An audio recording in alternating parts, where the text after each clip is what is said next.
এক ভাই যাকে আমি জোর করে ওষুধ দিই। বলো কি বলতে হবে? দাঁড়াও, কিছু বলতে হবে না, যেটা ঘটনা সেটা জানাবে। সেটা হচ্ছে আগে প্রথম ওষুধ নিয়েছো ঠান্ডা লাগার জন্যে। ঠান্ডা লাগার জন্য না, হাঁচির জন্য। হ্যাঁ, ওই তো ক্যাচেস কোল্ড ভেরি ইজিলি আমাদের ভাষায় বলতে গেলে, তাই তো? হতে পারে তাহলে। হ্যাঁ, ওটাই।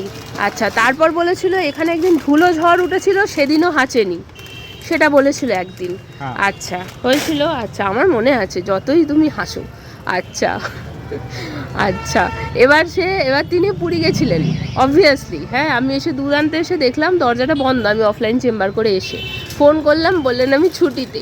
আচ্ছা, ছুটি থেকে এসে আমি রিভিউ নিচ্ছি।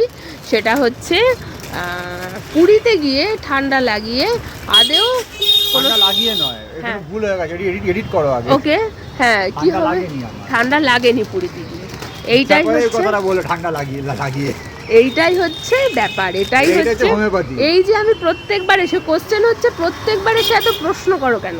প্রত্যেকবার আমি দোকানে এসে এইখানটায় দাঁড়িয়ে দাঁড়িয়ে, অন্যান্য কাস্টমাররা আসেন, আমি চুপচাপ দাঁড়িয়ে থাকি, প্রশ্ন করি। তো এই যে প্রশ্ন, তার এইটাই উত্তর। প্রশ্ন মানে বিদ্ধ করার এটাই উত্তর।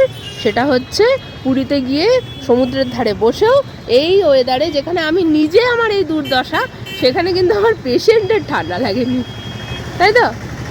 বলো। যদি ঠান্ডা লাগে, হ্যাঁ, ঠান্ডাও লাগেনি, তারপর হাঁচাহাঁচি হবে ব্যাপারটা। এই যখন আসল কথাটা বললো তখনই গাড়ি চলে এলো। আর তারপর আবার রিপিট করবো কি? সমুদ্রের ধারে যখন বসেছিলাম, হ্যাঁ, তখনও কোনো রকম হাসি কাশি কিছু হয়নি। আর যখন আমি যাচ্ছিলাম, টোটালটাই এসিতে গেছি, এসিতেই এসছি।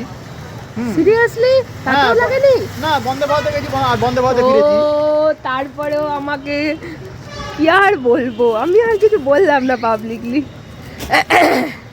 বলো বলো, তারপর বলো। হ্যাঁ, ওই তো বন্দে ভারতে গেছি, বন্দে ভারতে ফিরেছি। হ্যাঁ, বাট কোনো রকম মানে হাসি কাশি কিছু হয়নি।